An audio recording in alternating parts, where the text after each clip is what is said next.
I pulled up in the yard, family house. The door was cracked, it was open. I walk in, the bed is sitting right there, right in front of the door. Small apartment, smack it, they getting it. Next thing I know, he hear the door open, he turn around and look and see me. All I did was look and shook my head and walked out. You walked in and she was in bed with your uncle? Yes, ma'am. She's been wanting it a lot. A couple of times she's complained to me that he has not been wanting it. Why would you put me on child support if I'm supporting my child already? I've been doing this since day one, Tony, so don't try that. Just my grandmother. Not for the past 3 years. I learned from a family have been member. coming around lately because... Why? Because she keeps moving and people get tired of reaching out. Here. Things go crazy real fast. Dude calls her a cheater and says she tricked him with a baby. He says she ran from a DNA test for 3 years. She says she just wants him back and to prove he's the daddy. Mr. Carr, you state that Miss Villa is a notorious cheater who tried to pin her daughter Trinity on you. You claim there is no way you are the father and had to open today's case because she's been running from you and a DNA test for 3 years. He drops the nickname Heartbreaker, like it's her superhero name, but for breakups. Says she's a big-time liar and cheater. He still wanted to fix her. Yeah, good luck with that. Her nickname is Heartbreaker. What does that From the have to beginning do with of the Trinity? relationships that we had together, she was a liar, a cheater, no good for nothing, just to be honest. But you still stayed with me. That's what I was just about to say. Actually, Your Yes, Honor, you did. You she continued stayed to have with sex me. with me and everything else, and you allowed me back. They met on Facebook and boom, baby time. One night stand turned full-blown relationship. He says she wouldn't leave him alone after that. He hit me up on Facebook, and it went from a one night stand to us having a kid. Wow. And it turned into a relationship Yes. from just meeting on Facebook. Yes, Your Honor. What you were just No, like, no, Your Honor. we want to do this? The problem was I couldn't get rid of her, Your Honor. She says she cheated but told him after. Like that makes it better. He says it wasn't one guy, it was 8. This turned into a math test real quick. Was it always the same person? Basically, yeah. No, Your Honor. She Yes, it cheated was. 8 different times with 8 different people. 8 different times with Yes, 8 ma'am. different people? You're a liar, Tony. Wait a minute. There was times I did cheat on him, and there was times we were broken up. You're next round. sitting Just here like he admitting kicked that you're me out cheating now. to So sleep with another with that girl in being a place we said, share together. So you need to get the story straight and tell your my whole part point too. is, He's doing calendar math like a detective. She says baby was made on Valentine's Day. He says, nah, you were already pregnant. the times of conception was she slept with a man on the 31st of January. Tony, Me and she her was- slept together on February the 14th. 3 days later, the 17th, she tells me that she's pregnant. I'm like, how are you pregnant? Tony, you're a liar. How in the world do you know that you're pregnant? She says they made the baby in the back of a car while his friend drove. Like, what? He's not buying it. Had sex with Mr. Carr where? In one of his friend's car when he picked us up. He picked us up and we did it right there with him driving. That was on the 14th. That was Tony, on the 14th. I didn't tell you I was pregnant until a couple of weeks later. And that's the day you think Trinity was conceived? Yep. With Mr. Carr? Yep. He's crying because he's been there for the kid, even without knowing if she's his. He's super sad, but also super loving. Says he did it all, even while hurting. Do you have a relationship with her? Yes, Your Honor. I'm with her every day of the week, just about. I played my role as a father. No matter what it is, no matter adorable. how much pain, I still treat her like she's my own child. And that hurts you. I can see how emotional that makes. Because I didn't deserve that. I didn't deserve to go through what I went through. But you kept taking me back. He says the baby is his queen, and her smile makes everything okay. He's still unsure, but full of love. Says it's both sweet and super painful. Your Honor, because to me, she is my queen. I look at her and she looks back at me and she smiles back at me. That said, I'm doing something right. At least she's happy. Even if my happiness never comes, at least she's happy. And that's all that matters.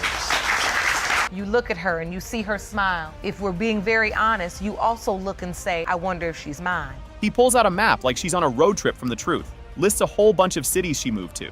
She says it was for him, not to run. I was in Alabama. She was in Tampa, Florida. I tried to hook the cases together. As soon as she received the letter, she moves from Tampa, Florida to Muscle Shoals, Alabama. You were told I was moving. From Muscle Shoals, Alabama, she moves to Decatur, Alabama. That's when we stayed together for the little bit that we did. From Decatur, Alabama, she moves from Decatur to Chicago, Illinois. Her bestie shows up and drops a truth bomb. Yeah, she had a one-night stand too. Villa says it was revenge. Also, no protection. She's been wanting it a lot. A couple of times she's complained to me that he has not been wanting it. My child support. Why would you put me on child support if I'm supporting my child already? I've If been you doing don't it want me since day part one, of Tony, so Trinity's don't life try and that. just my grandmother. Not to for the see past 3 what years. I learned from a You family have been member. coming around Let's lately get to because order. Why? Because she keeps moving and people get tired of reaching out. Here. And bam, It has been determined by this court. Mr. Carr, you are the father. this show starts like a messy love story gone wild. Webb thinks he's the dad, but the woman says it's her husband. Oh yeah, and she left him while he was in a coma. Mr. Webb, you have been waiting 2 years for this day. You claim the defendant, Mrs. Forrest, left you for dead only to find out once you got out of a coma that she was pregnant and that the baby could be yours or her husband. Amanda left her husband to date Webb while her man was in trouble. No protection, no thinking, just drama. This triangle is more like a square now. My husband got in some trouble and I ended up meeting Mr. Webb through one of my friends. We hit it off and then I ended up leaving Mr. Forrest for Mr. Webb. And were you using protection at the time? No, Your Honor. Webb was on life support when Amanda found out she was pregnant. She said it might be his, or not. What kind of phone call is that? I was on life support. As soon as I got out the hospital, I had got a phone call saying that she was pregnant. I heard it from my aunt first, but on my way to Illinois with my dad, she had called me and told me that it was a possibility that Elena was my child. She told you a possibility. Yes, ma'am. Webb starts turning into a detective. He says her money and time were missing, so something's fishy. Amanda says nope, it was just the two guys. Because she was working at the time and some of her check would be coming up missing every time she would get paid. She would get off at 10 o'clock. It would take at least 15 minutes to get home, but she would come in at 11 to 11:30. It took about 45 minutes to get from where I was So working. it was missing time and missing money. Yes, Where Your Honor. she was MIA. Judge asks straight up, was there anyone else? Amanda says no, but Webb calls that a big fat lie. This is getting louder by the second. Were you sleeping with anyone else besides Mr. Webb and your husband? No, Your Honor. Which I didn't get back to Miss Forrest until after Travis had done left, or Mr. Webb has done left. Your Honor, I have a letter from my mom where I was on life support when she came to drop my stuff. Which we were already she had broken moved up by into then. a motel. Webb brings a letter from his mom like it's court homework. Says Amanda moved into a motel with her husband while Webb was almost dying. Amanda says they were broken up. That is a statement from my mom, and he was there the very next morning in a motel with her. Is that true? We were already broke up. We've done caught it. Well, after they done broke up, like 3 days before he ever went to the hospital. No, Your Honor. He's in the bed on life support, and now you have reconciled with your husband. Yes, Your Honor, but I tried to see him. His mother would not let me see him. Amanda says baby was made the week she was only with her husband. Webb says, hold up, we did it the day before I went to the hospital. So, the math ain't mathing. My daughter was born on May 9th of 2013. And then you take it back 9 months later, that takes it to the week of August 26th through August 31st. You were sleeping with your... Just my husband. The thing about it, Your Honor, is the day that before I went on to life support, we did have sex. The baby making dates are way too close. Amanda says the baby looks like her husband.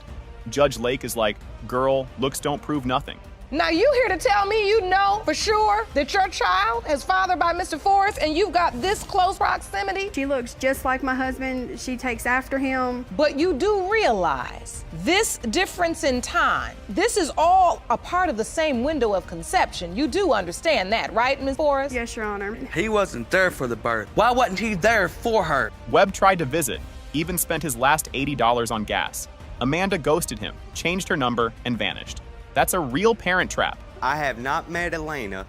We have set up dates plenty of time. Illinois, whenever she told me that I could meet Elena, I spent the last $80 I had to put in gas. So- she had backed out, changed her phone number, and blocked me on Facebook. 3 weeks later, And that's tried to changed. contact her to meet Elena, and she would not contact me back.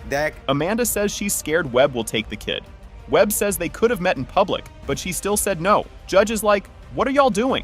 I'm afraid that if he does get to see my daughter, that he can run off with her, and Because he's there's gonna nothing threaten I her. can do to get So her you back. admit, Yes, Your Honor. after you initially informed his family that where she's going to be born. He wasn't there. I had a difficulty of labor. I had a seizure. And Amanda still says Webb can't see the kid until DNA says so.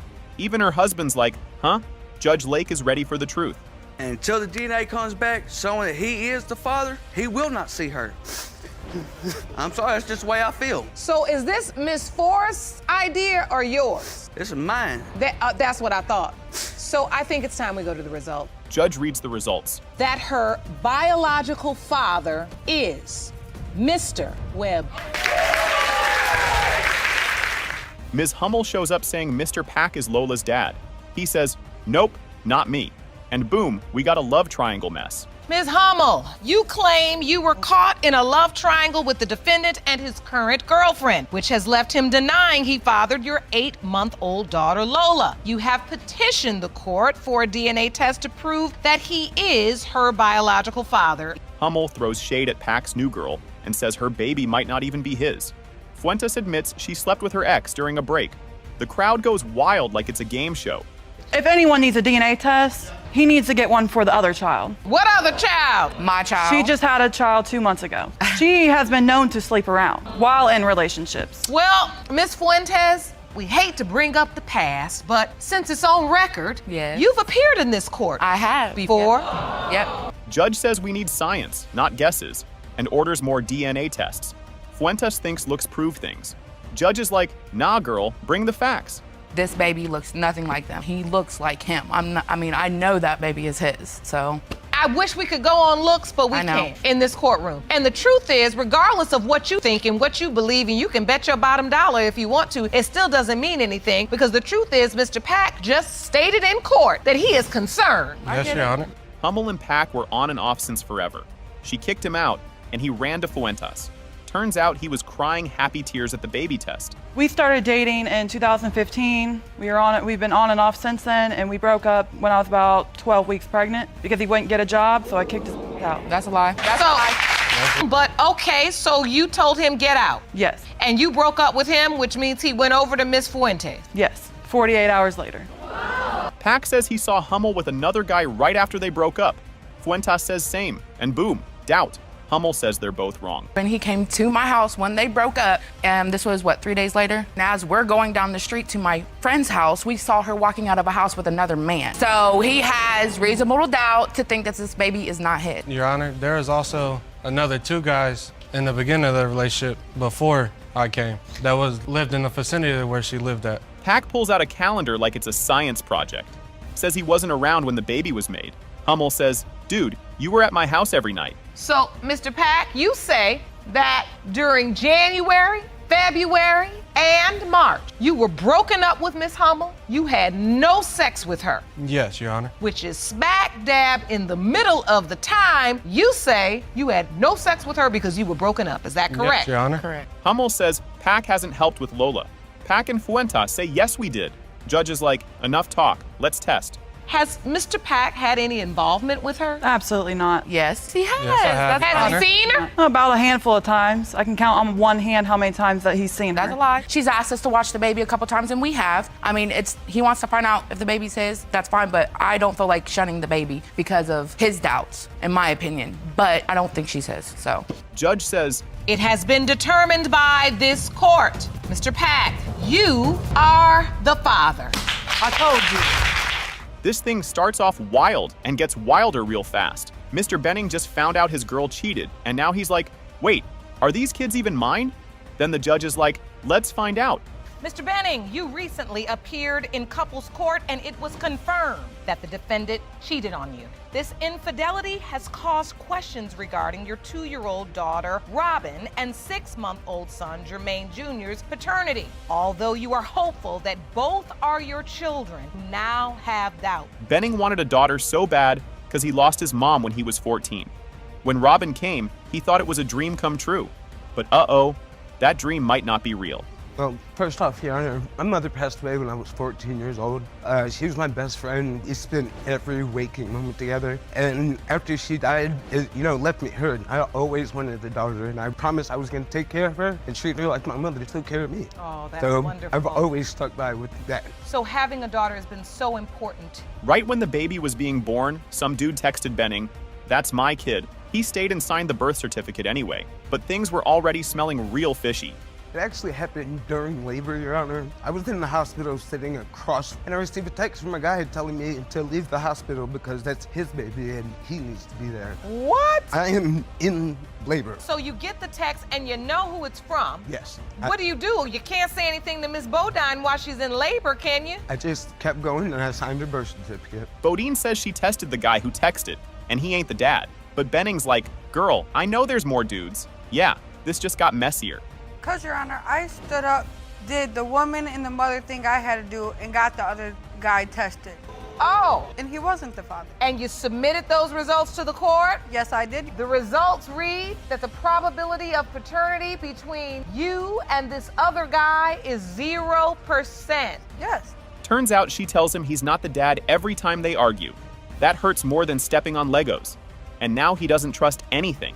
The DNA test doesn't mean anything considering the fact that she's cheated on me with more than one person. Oh. There could be other guys out there, that's just one, As well as, Your Honor, anytime that something is wrong, I'm also reminded, oh, you're not her father. As soon as we start to argue, I'm You the father. say stuff to hurt my feelings, why can't Have I do ever it told to you that you're not parent of your kid? He thinks Robin is like his mom coming back. So saying she's not his feels like losing his mom all over again. Yeah, now we're all crying. That little girl right there is my mother come back to be with me. And when she you looks tell me just like her when you mother. tell me She's she's her not twin. mine, it feels like you're taking my mother away from me again. Look at them. Look, they're twins. She's beautiful. They are. They do look a lot alike. Benning plays with Robin, but always has that voice in his head saying, "She might not be yours." Random dudes text him saying they're her dad. That's not just drama, that's chaos. Yeah, I had to change her diaper and look at her and play with her, and she's calling me daddy, and there's something in the back of my head saying she might not be. There's a text message on my phone saying she's not yours. There's people calling me on my phone saying I'm her dad. After a certain time, you can't just ignore it anymore. It just keeps happening. It's hard to ignore. Now he's like, wait, is the baby boy mine too? And honestly, fair question. Time for test number 2. And to be honest with you, after all this has happened, depending on the doubts with Robin, I wouldn't know about my son as well. I think it's important that we get this family some clarity. Yes, sir. Yes, Your Honor. I think we need to first go to Robin's results. Judge reads the paper and boom, he's not Robin's dad. He cries but says, "I'm still staying. My dude deserves a trophy." It has been determined by this court. Mr. Benning, you are not the father. Doubts about Jermaine Jr. Turns out Bodine told him the baby boy might not be his too, just to be mean. And she admits it. That's just cold. After all that, I get a text telling me, oh, I want a paternity test for Jermaine too. Like, why would you say that? And that was submitted to the court. Yes, it was, sir. I'm filing papers for a DNA test on Jermaine. That'll cause paternity doubt 24 hours a day, 7 days a week. It sure does. Every day. This case started like a TV show with extra drama. Ms. Smith says Mr. Lewis only claims her when he wants something. She wants the truth today. No more back and forth. Ms. Smith, you say you've been waiting your entire life for the truth and opened your case to prove that Mr. Lewis is your biological father. You claim you are tired of his back and forth as it pertains to paternity and hope today's results will prove what you already know. Mr. Lewis says he just hit it and quit it. Yep, he said that in court. He doesn't think she's his kid at all. But Judge Lake isn't letting him off that easy. Your Honor, first of all, her mom, me and her, we got to dating. Wasn't no relationship going on. It was just a hit and quit thing. That's all it was. But there's a whole bunch of people here in this world from a hit it and quick, because you can make a baby right quick. Right quick, that's true. I agree with you 100%. She's not my daughter. She's not mine. He took the baby home even though he says she's not his. He says it was to help, not because he thought she was his. Brittany doesn't think he's some big hero, though. I had moved out of town. A friend of mine I had ran into told me that Liz was pregnant. When I came back to Cleveland, Ohio, I ran into another friend of mine. He said that Liz had a daughter, baby girl, and it's supposed to be your daughter. Got a baby. I'm a real man. I go and see my ex-wife right there. Me and her, we was together. We went up there. Brittany says he was in and out of her life like a ghost. She waited 25 years just to get a test. And now she wants answers, not more excuses. Him trying to be a fake father to me my whole life. One minute he was there, and the next minute he wasn't, like he was a ghost. I just don't understand how you can take somebody and treat them like they're your daughter sometimes, and then the rest of the time they're not. Because your mother should have And came forward and said something. He always That's why. stood me up. He made me wait 25 years to get a test. Mr. Lewis shows a photo and says, that's her real dad. He claims it's his own great uncle. And yep, things just got super weird. This is a photo of a man? Yes. That's the man. Yeah, tell me about it, Your Honor. Yeah, tell me You about it. believe this is her biological father? That is her father. You know why I say that? Because that's for the simple fact, because I caught him and her mom having sex. How do you know this man? That is my great uncle. He says he walked in on his uncle and her mom. Yikes. Brittany never heard that story before. She thinks he's just trying to blame someone else. I pulled up in the yard, family house. The door was cracked, it was open. I walk in. The bed is sitting right there, right in front of the door. It's a small apartment. Smack it. They getting it. Next thing I know, he hear the door open. He turn around and look and see me. All I did was look and shook my head and walked out. You walked in and she was in bed with your uncle. Yes, ma'am. He admits he wasn't around much, says he was busy moving and didn't know for sure. Judge Lake tells him to stop trash-talking the mom. It was because of the doubt, and plus I was in and out of town. I stayed in Cleveland. I got family in Georgia, moved down here to Georgia. Yes, I was. I was going. But she was getting things from her mother. Her mother was pumping her head up with things, and she wasn't nothing but a street hood. That was it. That's her father right there, though. His ex-wife says he told her Brittany was his. His real daughter says Brittany is still her sister. Everyone starts crying for real. He had brought me his daughter. He told me he had a daughter. And I seen Brittany for the first time, and I said, wow, she looked just like you. Assuming that what he said, this was his daughter. So I took care of her for a long time. Did he tell you when he brought you the baby, this is my daughter or this might be my daughter? He said it was his daughter. All right. Ooh. Moesha says Brittany isn't alone. Brittany says she feels totally flat inside. Then Judge Lake grabs the test results. Because, first of all, Your Honor, he is good at doing that, as in, like, he had got a paternity test with me, and it's so hard to explain because. See, you can't even say it. Because it's just so sad because she, like I said, because I really grew up with Brittany. It has been determined by this court, Mr. Lewis, you are not the father. Oh. Right. This episode starts wild. Ramirez says Jordan's a deadbeat who won't help with their baby Mila. She wants the truth today. Ms. Ramirez, you have dragged your ex-boyfriend to court because you are tired of him denying your 4-month-old daughter, Mila. And you're hoping today's results will make him finally step up. Jordan claps back saying Mila's not his and calls Ramirez a liar. But he says he helps with their other 2 kids. He's here to prove it's not his baby. I'm just here to prove that Mila's not my baby. She's a liar, like pathological liar. We have 2 other babies together, and I've taken care of Levi and Adrian. Like, I've stepped up. I've changed their diapers. Like, Adrian was here for 7 months. I took care of him. I do everything for them. You hadn't seen them in over a year. The last time you came was That's last because you don't let me. What you mean? You're broken. You don't have the money to come down. Well. He says he moved away and wasn't even talking to Ramirez like that. Just chats about the kids. No way he's the dad. I mean, the relationship was non-existent. I had moved on. So there was no, we kept in touch every now and then because I have 2 kids with her. And I just called for the kids. But besides that, I had moved on. There's not much to it besides that. So you were already living in another state and had moved on. Yep. Which is why you say you are not Mila's biological father. Correct. Ramirez says they had unprotected fun for a whole week. She says she told him she wanted another baby. That's when she says Mila happened. The week he had came to visit, he was coming down with a friend. During that time, we were having unprotected sex. I had told him that I wanted another child with him. He's even said that, if a woman says that, they want another child or a child with him, that he feels the need that he has to. What? That's not true, bro. Yes, he has. Don't pay attention to that. Jordan shows a paycheck from another state to prove he was far away. Ramirez says maybe the check was late. Things are getting confusing fast. I have proof right here that I was in Georgia. I got a pay stub. If I could submit this to. So this is proof that I was working in Georgia. you were working in Georgia. This is a check for you, Elias Jordan, dated the 22nd of March, 2018. That's the week you say, Ms. Ramirez, he was down there with you. She says she was with another guy, but used protection. Says it was after Jordan left. Still thinks Jordan is the dad. A week after he left, I did sleep with someone else, but I did use protection and he did pull out. But that was literally a day and a half later when I took a pregnancy test. Your Honor, there's no way, and on top of that, she said that she had actually slept with someone before and she thought she was pregnant by another guy when she was talking on the phone, so. No, I didn't. Jordan's new girlfriend shows up. Surprise, she used to babysit his kids and now she's pregnant. This court is getting wild. I met him first and foremost, of course, and ended up being his babysitter for his second child that he has, Adrian, for a few months, actually, while he was in Georgia. But now you're dating him and actually having his other baby, right? New girlfriend says Ramirez told her someone else is Mila's dad. Ramirez tries to change her story. Judge is not buying it.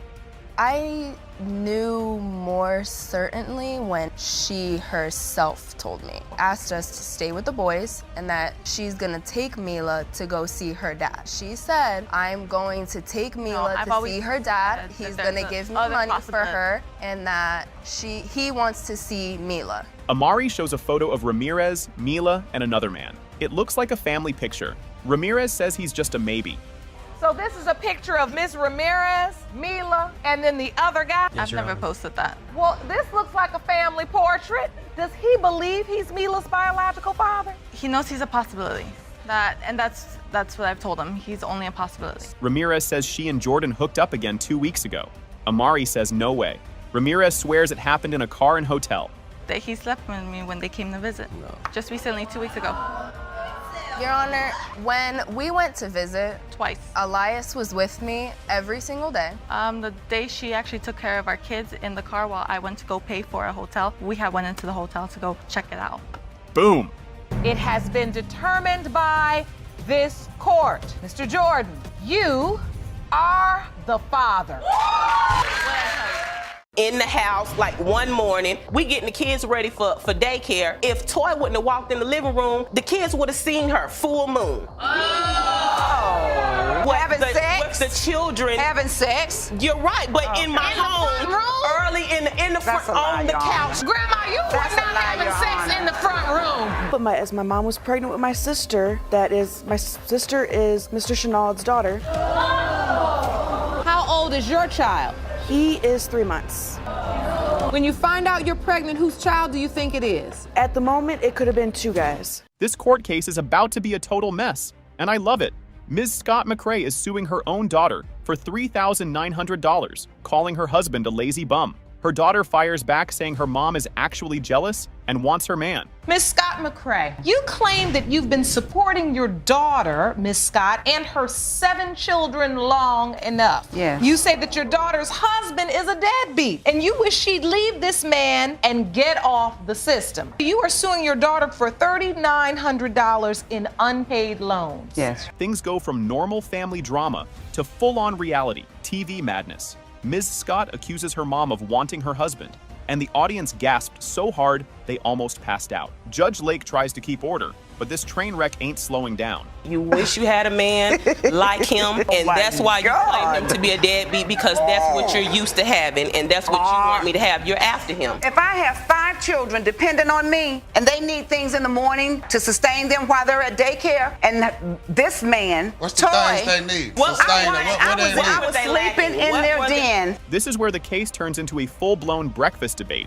Mrs. Scott McRae is furious because Toy ate all the cereal and drank all the milk, leaving the kids with nothing. Mrs. Scott claps back like, okay, but they survived, didn't they? I watched Toy one night, particularly. He went into the kitchen 3 or 4 times, and the whole night he was eating cereal. But did that take cereal out of my children's mouth? No, it didn't take the cereal. They couldn't eat the cereal because they didn't have milk. Why are you on so he drank up the milk. You're saying she had to ask me somebody be on little things like. Just when you thought it couldn't get pettier, we get bounced checks and eviction drama. Mom says they keep getting kicked out because Toy won't work, but Ms. Scott blames a bad check from her mom. Judge Lake looks like she needs a nap and a snack. Your Honor, not when you're getting evicted every 6 to 7 months. It shouldn't be a family decision. We get evicted not every when it's 6 to 7 yes, months. every year. They do good at But tax let you time. tell it you paid our rent for 5 and 6 months. So that's when I was staying with you when you were But on when Tucker have you CG, ever and as paid soon as our I rent for moved, 6 y'all months, got Mom? evicted because you Yeah, couldn't because continue you to gave pay me a the rent. bounce check. No, I didn't give you a bounce check. We were in a bind. This moment made the audience gasp so loud it echoed. Mrs. Scott claims she caught her own mother doing things she shouldn't on the couch, right where the kids could see. Mom denies it, but Judge Lake looks like she wants to leave the courtroom immediately. In the house, like one morning, we getting the kids ready for daycare. If Toy wouldn't have walked in the living room, the kids would have seen her full moon. Having sex? With the children. Having sex? You're right, but in my home, early in the front, on the couch. Grandma, you were not having sex in the front room. If things weren't awkward enough, now there's a questionable kiss. Ms. Scott says her mom kissed Toy so close, it could have been a full-on makeout if he turned his head. Mom says that's ridiculous, but the courtroom is giving her serious side-eye. But something just told me to, just look back out the door. She done got out her car, walked up to our car where Toy was sitting, and kissed him on his cheek. A slobbery kiss. If he would have turned his face, that would have been tongue kiss. What was that even for? You're the best son-in-law I ever had. I just love you. Toy finally gets to talk, and he does not hold back. He says his mother-in-law is always touching him, asking for favors, and acting way too friendly. Mom denies everything. But by now, nobody is convinced. She always touching me on my chest. What chest? She always patting on me. She always saying, you do more than I can my son or the man I'm sleeping with to do, to have me to come and do things. God. Came out the blue one day to even come and get me by myself to come and pick up a tent for her. A $30 tent. Judge Lake asks the big question. Can this man even keep a job? Toy says his jobs are temporary, but Mom says he's just plain lazy. Mrs. Scott defends him, but Judge Lake looks very, very skeptical. Can you keep a job? No, ma'am. He said he can't. That's right. No. He said he can't. No. Now, he can't. why is it that you can't keep one? Because the job always ending. So you have temporary or seasonal work? Yes, ma'am. Are you using your best efforts to provide for these 7 children? Yes, ma'am. Mom loses her case because she has 0 receipts. She tries to prove it with bank withdrawals, but there's nothing saying loan on them. Case dismissed, and Mom looks like she just lost the lottery. I have bank statements showing the times that my money went into the bank, highlighting when it came out and the times that it came out. Hand those to the bailiff, please. You say $3,900 for rent, money for food and clothes. Now, I see bank withdrawals, Miss Scott McCrae, but they're just counter withdrawals for cash. Yes, and it would come the cash that I would give to them to help pay their bills, pay the rent, or that I would pay to the landlord. The big moment. Does Mom want her son-in-law? The lie detector says no, and the courtroom erupts in cheers. Ms. Scott looks shocked and low-key disappointed. Ms. Scott McCrae, you were asked, have you ever made any sexual advances towards your son-in-law, Toy? You said no. No. And the lie detector determined that was the truth. Yes, it was. This case is already a mess before it even starts. Ms. Holthouse needs to find out if her baby daddy is some random guy or her mom's boyfriend.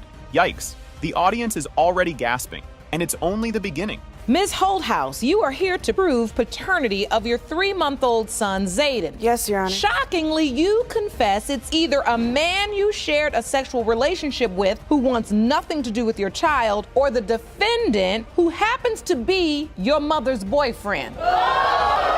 If you think this is bad, just wait. Mr. Shinewald says this whole thing started because of a misspelled text. Seriously? The judge calls him out immediately because this excuse makes 0 sense. It started out as a text message, Your Honor. I received wasn't supposed to come to me, and a word was misspelled. It was a word. A few days later, she had on tight clothing, little skirt, breast out. Next thing you know, one thing led to another. We started flirting with each other back and forth. Things just escalated from there. Did you ever think in your mind this is inappropriate? This is where we all collectively shake our heads. Ms. Holthouse snuck out of her grandma's house, met him at a park, and things went way too far. The audience is already done with this nonsense. I snuck out of my grandma's house that night. We went to a park. And what happened at the park? We had sexual relations.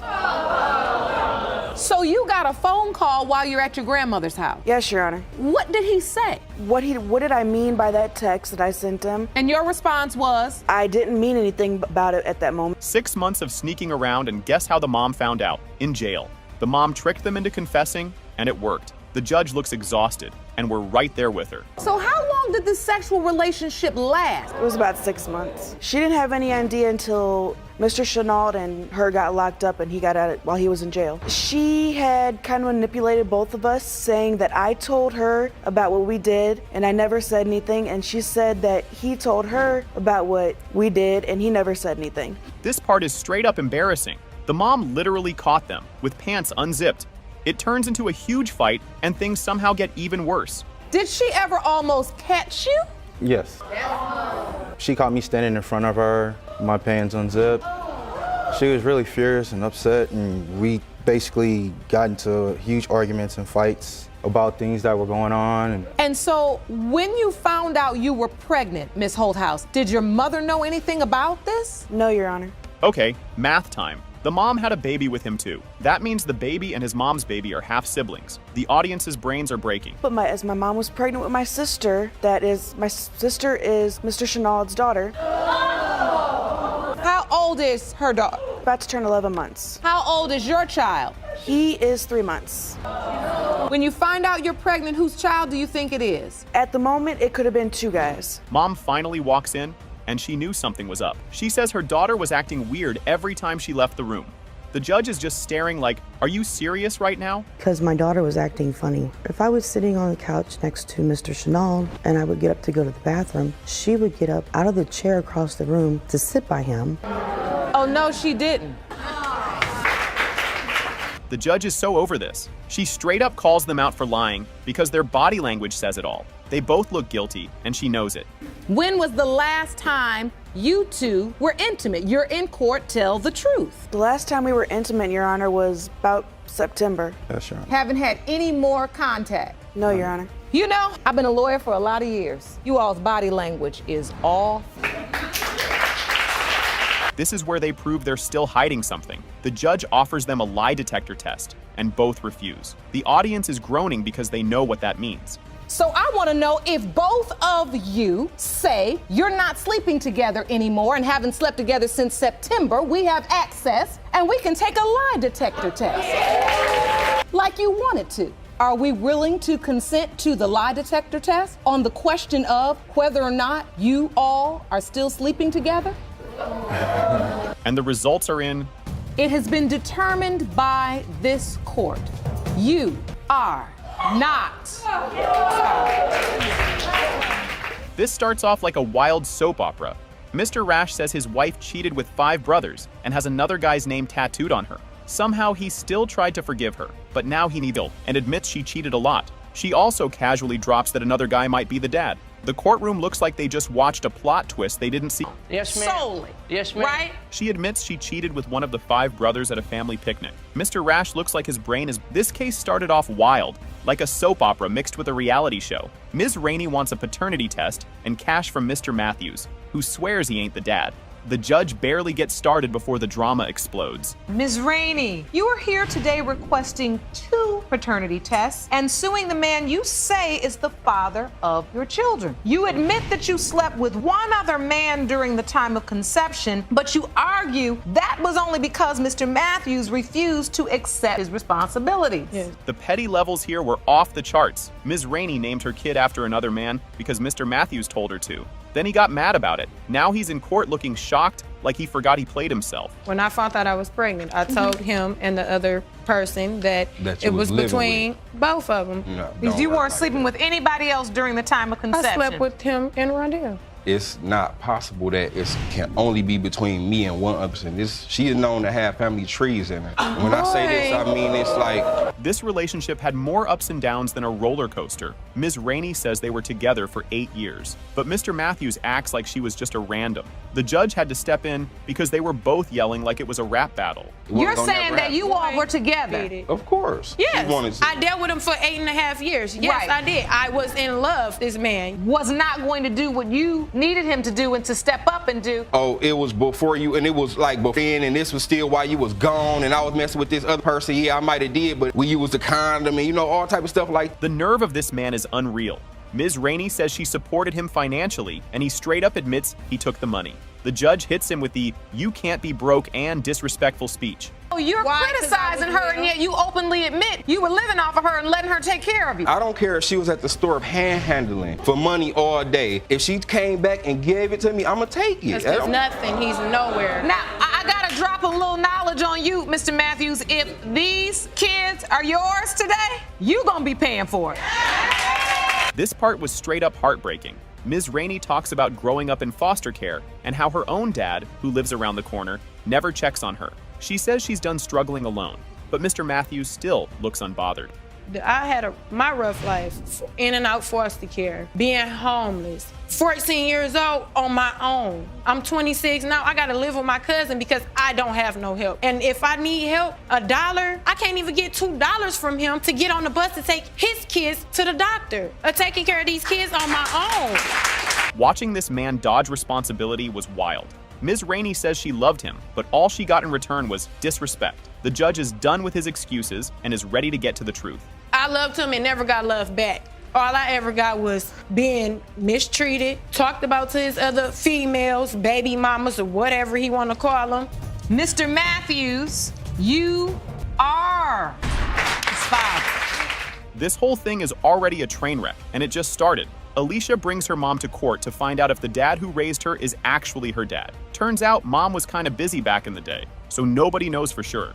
Miss Ferguson, you've brought your mother to court today because you were recently shocked to learn that Ken Ferguson, who raised you your entire life, may not be your biological father. You have petitioned the court for a paternity test on Mr. Ferguson. You acknowledge that you finally confessed to your daughter that you slept with more than one man at the time of her conception. Alicia wastes no time roasting her mom for ignoring her and her sister. She says mom only cared about random dudes and not her own kids. The argument gets loud fast, and it's clear this family has issues. My mom goes through crazy moments and acts like her family never is there for her. Acts like her 2 daughters are never the only ones that just want her attention. And she wouldn't talk to us. She would only talk to her guy friends and her other friends. Not even the husband, so we all felt like we were just, there for her to just lean on when she actually didn't have anyone else around her. Alicia opens up about how watching her mom cheat on people messed her up. She admits she used to cheat too because she thought that's just how life worked. Her current partner cannot stand her mom, which honestly makes sense. I thought cheating was okay. I cheated on every person I was with until today. And the person I'm with today came out to my mom. That's the only thing she accepted me with. And she did support you? That's the only thing she's ever supported me with. So I want to make sure I understand this. You were told by your stepfather that Mr. Ferguson may not be your father? Yes. Ken steps up and drops a major bombshell. He's not sure he's the dad.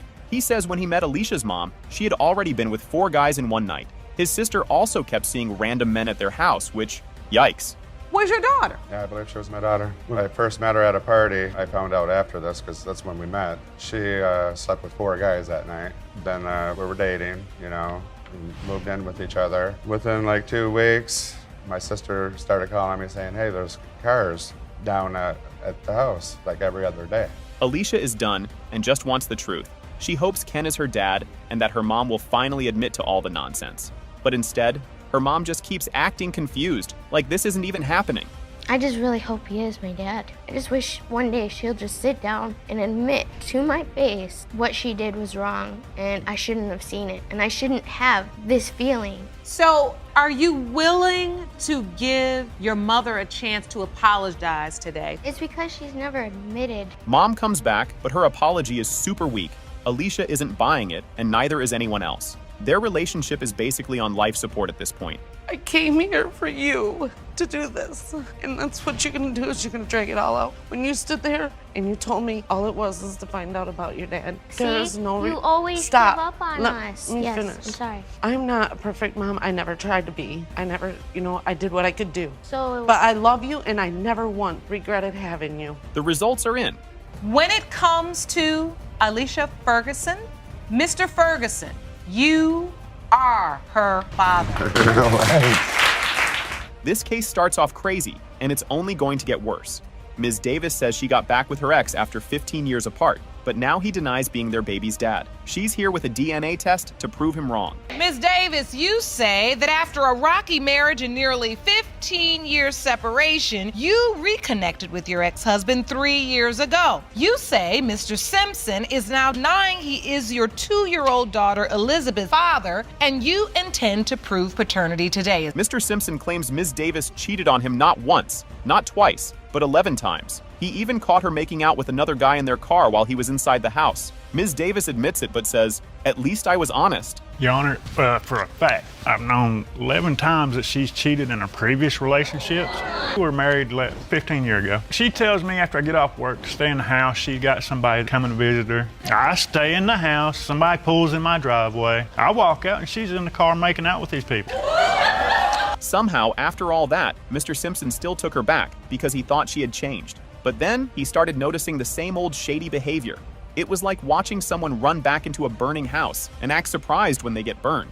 Did you feel like she had changed? Yes, she had kids with other guys after we separated. You felt like motherhood had cured her? Yes, as it would any woman. There's a lot of coincidences, the same as before, that she's going out, sitting in cars in the middle of the night. I get family and friends telling me that she's bringing guys in my house all the time while I'm gone. Mr. Simpson says he was too stressed to, well, do anything.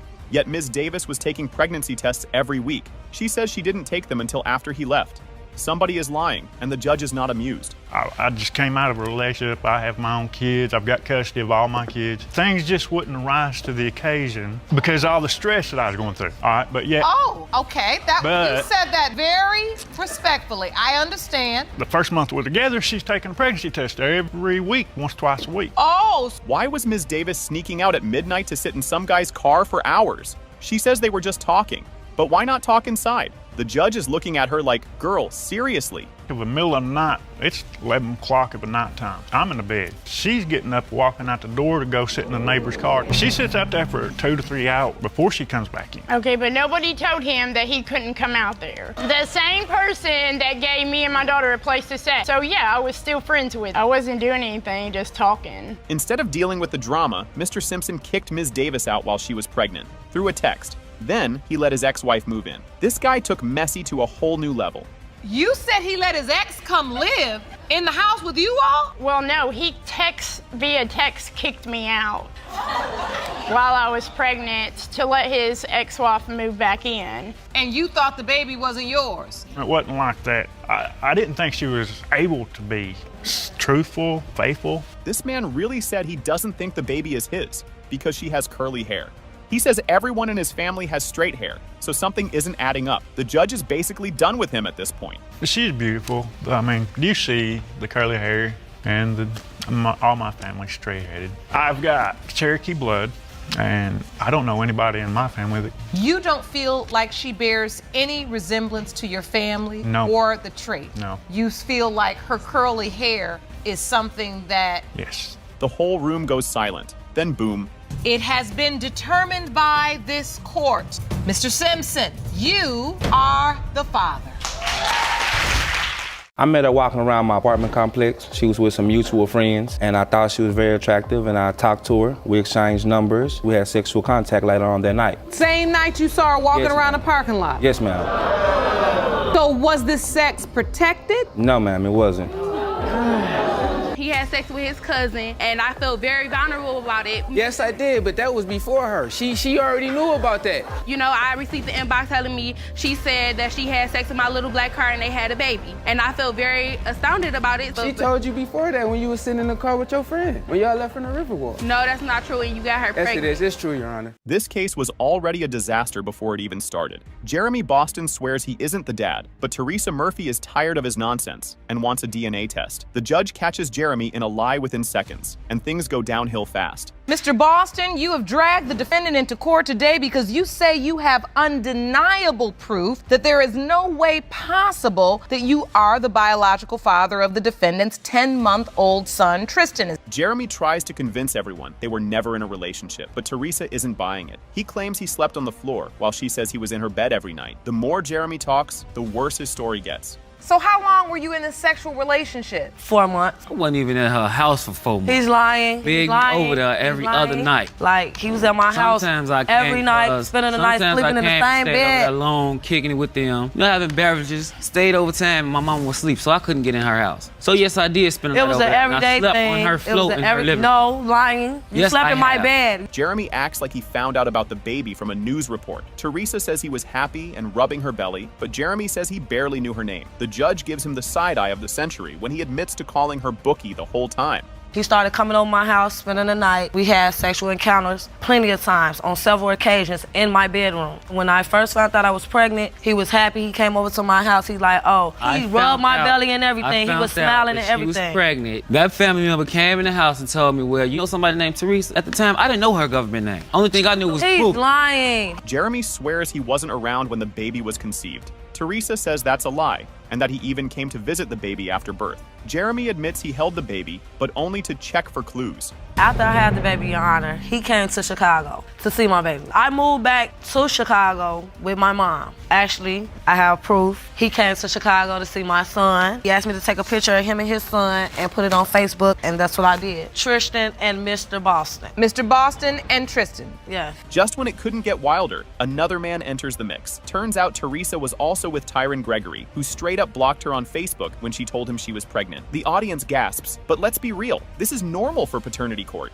She texted me on Facebook and told me she was pregnant. I never talked to her again. Like, I blocked her, so he basically never... You got a message on Facebook that she was potentially pregnant by you and you deleted her? Blocked it. He actually blocked me, Your Honor, because he had went back home to his girlfriend and he thought that I was gonna break up a happy home, which it wasn't nothing like that because I don't wanna break up no happy home. This is about my son. Teresa's best friend, Quiana, jumps in to expose more lies. She says Jeremy was at Teresa's house all the time and was not sleeping on the floor. Jeremy tries to act surprised, but the judge looks like she's heard enough. I was living with Teresa the whole time. And he was sleeping on the floor. He was sleeping in my bed. Was Mr. Boston the only man coming over there within that 4-month period? When she was saying him, he was the only man. They broke up. They weren't talking for like 2 weeks. That's when she started messing with Mr. Gregory. Teresa put Jeremy on child support, even though she wasn't sure he was the father. The judge is not happy and warns her that this could cause big problems.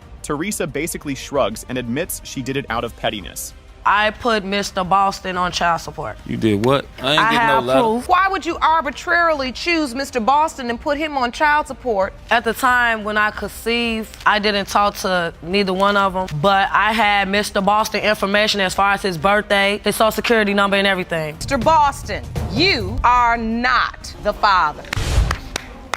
Buckle up, this drama is next level. Ms. Nesbitt sues Mr. Henderson for paternity, claiming he only buys diapers for their baby, Zian. He denies being the father, saying she was with the neighbor. Ms. Nesbitt, you are suing to prove to Mr. Henderson that he is the father of your 7-month-old daughter, Zian. You say that when the results prove you right, you expect Mr. Henderson to step up. Mr. Henderson, you claim your case is simple. You say Ms. Nesbitt cheated on you with her neighbor during the window of conception, and he is Zian's biological father. Things get weirder. Ms. Nesbitt says Mr. Henderson treats her other kid better than his own. He admits he doesn't want to care for another man's child, but he already is. Make it make sense.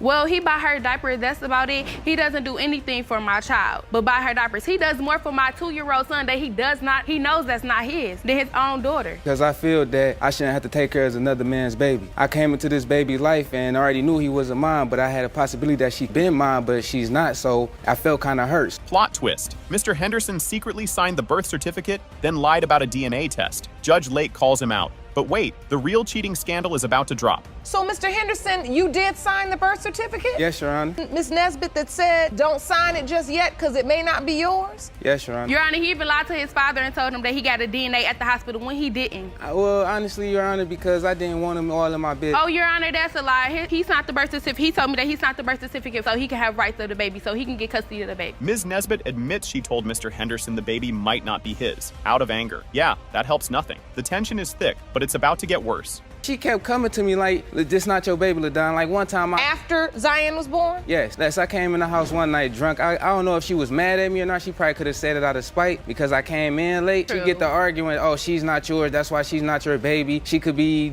Mr. Brown's Nesbitt, baby. did you say that? Yes, Your Honor. I did it out of angry. I was really angry She when said I it said several times, Your Honor. Boom! She reveals Mr. Henderson slept with his own cousin. No wonder she had doubts. Judge Lake's reaction? Priceless. And trust me, it's about to get wilder. He had sex with his cousin, and I felt very vulnerable about it. Yes, I did, but that was before her. She already knew about that. You know, I received the inbox telling me she said that she had sex with my little black car and they had a baby. And I felt very astounded about it. She told you before that when you was sitting in the car with your friend, when y'all left from the Riverwalk. No, that's not true, and you got her pregnant. Yes, it is. It's true, Your Honor. Enter Mr. Brown, the neighbor. Ms. Nesbitt hooked up with him right after a fight. 2 weeks later, she was pregnant. The courtroom loses it. And Mr. Brown, he has his own version of events.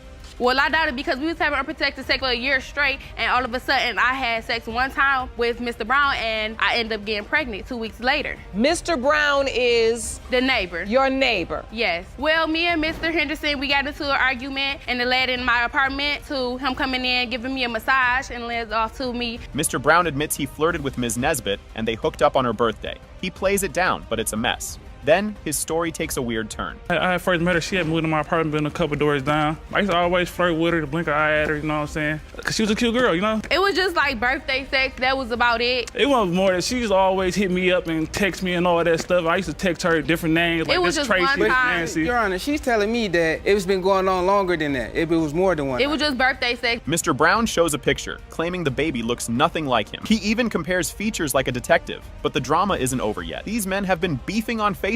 This is a picture of me on the right and her on the left, yeah. She looked nothing like me at all. Ear, look at her cheeks, nothing, lips, nose, nothing like me. One day she had told me she didn't want to take them. First she was always asking like, do you mind taking the test? I'm like, yeah. Then one day she, no, I guess she didn't want to hurt Your his Honor, feelings he's or the something. one that called me. So wait, she asked you to take a test. Do you mind taking Yeah, a and I used to paternity always test? Tell her what I tell her. Yes, they fought about this baby on Facebook. Mr. Henderson tagged Mr. Brown, saying, come get your daughter. Mr. Brown blocked him twice. And somehow, it gets pettier. Him hit me up on Facebook. See, I had to block him on Facebook. I don't know, bro. I'm a real man, bro. You having a Facebook feud? Oh, it wasn't no Facebook feud. I just told him, like, bro, come get your child. You feel me? This is not my child. She's telling me that this child is not mine. I'm not about to sit there. I'm a real man. I'm not gonna have her calling me daddy or nothing. Like, hold on, I'm not your I just father. don't want my That's daughter your to be father. fatherless, and I just want to find out today. Ms. Nesbitt accuses Mr. Henderson of treating her other kid better than his own child. Henderson claps back, saying, that's different, because I got feelings. Judge Lake is trying so hard not to roll her eyes, but the biggest moment is coming,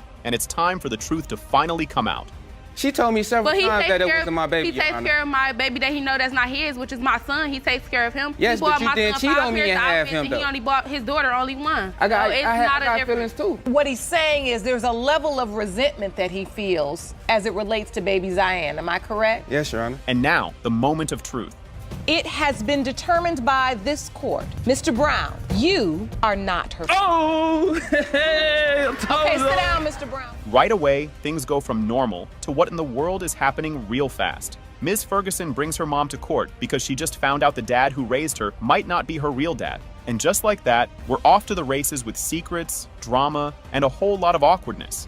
You've brought your mother to court today because you were recently shocked to learn that Ken Ferguson, who raised you your entire life, may not be your biological father. You have petitioned the court for a paternity test on Mr. Ferguson, whom we'll hear from in a moment. You acknowledge that you finally confessed to your daughter that you slept with more than one man at the time of her conception. If you thought this was going to be a calm chat, think again. This is a full-on family roast session. Ms. Ferguson calls out her mom for ignoring her kids and sneaking around with other men, while her mom acts like she has no clue what's happening. It's like watching someone pretend they didn't eat the last cookie while crumbs are all over their face. My mom goes through crazy moments and acts like her family never is there for her. The only ones that just want her attention and to talk to her and be there for her. So she was treating us like crap. She wouldn't talk to us. She would only talk to her guy friends and her other friends. Not even the husband, there for her to just lean on when she actually didn't have anyone else around her. And just like that, mom storms out because she can't handle the heat. Ms. Ferguson drops a truth bomb. Watching her mom cheat so much made her think cheating was normal. If you thought this was dramatic, just wait, because Ken is about to spill some tea too. See, this is what you do. You always walk Yeah. away. You never can talk Shut to up. me. Your stepfather. Yes. And you finally just said to him. Yes, I let it all out. Everything I was keeping secrets from him. Yes, I was supposed to be her little secret keeper. Supposed to be the only one to know that she was sleeping around. And Okay. I couldn't handle it anymore because I love him like I love him. Ken steps up and says, "Oh yeah, I had doubts. And boy, does he have a reason." Turns out Ms. Munsell was with 4 dudes in one night before they even got together. Ken still married her and raised Ms. Ferguson, but now he's back in court, reliving the mess all over again. Miss Ferguson, this young woman was your daughter. Yeah, I believe she was my daughter. Why do you have the doubt? When I first met her at a party, I found out after this, because that's when we met. She slept with 4 guys that night. You know this for a fact or you heard? No, it's fact. Then we were dating, moved in with each other. Within like 2 weeks, my sister started calling me saying, hey, there's down at the house. Ms. Ferguson, trying to be the bigger person, asks her mom to just say sorry. Instead, her mom gives the worst apology ever. Something like, I did my best, but without any real feeling. Ms. Ferguson is not buying it, and honestly, neither is anyone watching. I just wish one day she'll just sit down and admit to my face what she did was wrong and I shouldn't have seen it and I shouldn't have this feeling. Are you willing to give your mother a chance to apologize today? Here today, she appeared to be extremely emotional. It's because she's never admitted. And now, the moment of truth. When it comes to Alicia Ferguson, Mr. Ferguson, you are her father. This was totally wild. Imagine thinking you know your dad, and then boom, surprise. Ms. Fuller's mom told her the man on her birth certificate wasn't her real father. Instead, she said her dad might be a famous musician, and now Ms. Fuller needs answers. Miss Fuller, you say that on your mother's deathbed, she confessed your dad was not the man listed on your birth certificate. You claim she then told you that your biological father was actually a well-known singer who was also the love of her life. Now, while you have doubts whether he is actually your biological father, you confess he's your last hope. This childhood drama is next level. At 10 years old, her dad told her he wasn't actually her dad. Then, on her 13th birthday, her mom confirmed it but gave no real answers. She spent her whole life wondering where she came from, and now she's finally ready to find out. At the age of 10, my mother and father that I've known to be my father had a fight, and on his way out, he told me, and by the way, I'm not your father, but I know he's not, and he's told me, he said, I'm not your father. Something that was just really devastating to me in my life, and at the age of 13, on my 13th birthday, my mother told me that he wasn't my real father, and that my father was dead, actually. This part was straight up crazy. Her mom's final words included the name Cornelius, and Ms. Fuller had no idea who that was. She searched online, found a record in her mom's things, and saw it was written by a saxophone player. Even weirder, the song was named after her mom. So my mom, on her deathbed, she died about a year ago, less than a year. She told me that that really my father is possibly Cornelius, and I said Cornelius. I didn't know who that was, and she said that's who I think your father is. So I went online after she passed. I went online to find out who he is, that he was a saxophone player, he was a musician. This moment was intense. After tracking him down on Facebook, Ms. Fuller finally meets Cornelius in person. First thing she asks, "Can I hug you?" They hug, the audience claps, and now it's time to find out if he remembers Lorraine. I was able to find him on Facebook, and I befriended him, and I asked, we talked, a little here and there. But you've never met him face to face? Can I hug you? This dude is just like, oh yeah, I knew Lorraine. He says they met at a nightclub and fell in love, but their relationship was complicated. Then one day, she disappeared. Do you remember her mother, Lorraine? Yes, I was singing in a band at the time. That's where I met her. When she came down to the club, I would take her home. She lived in the other part of town. I stayed in the ghetto, and she was white. This was unexpected. Years later, Cornelius tracked Lorraine down, knocked on her door, and they reconnected. And by reconnected, I mean they got real close with no protection. Now Ms. Fuller is wondering if that night led to her birth.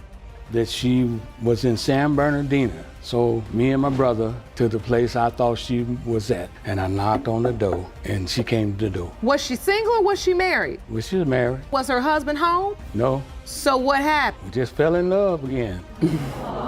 Fell in love again. Yeah. This could have been awkward, but nope.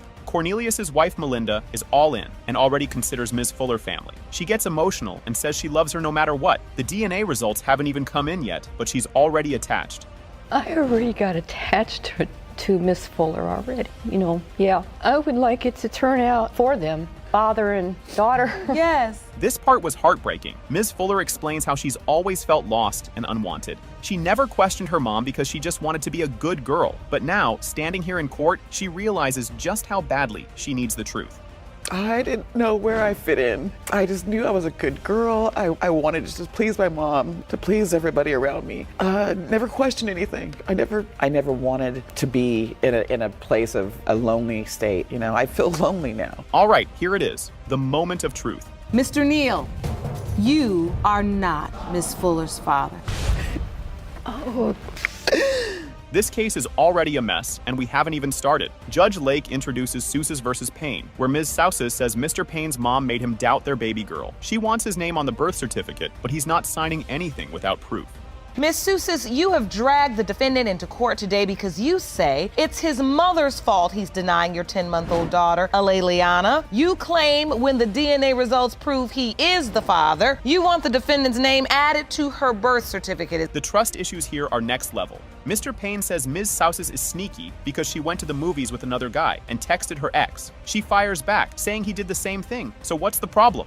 The first day after we started talking, she went to the movies with some other guy, Facebook messages telling her did something with another girl and you was just telling your ex you loved her, so what's the difference? You lying in court. I don't need to lie. Ms. Sousis, you did contact your ex? Yeah, I said I cared for him. I never said I loved him. He told his ex he loved her, and I did go to the movies with a boy. For 9 hours. What movie is 9 hours? Mr. Payne was happy at first, then switched up real fast. He says the pregnancy happened too fast after they got back together, making him suspicious.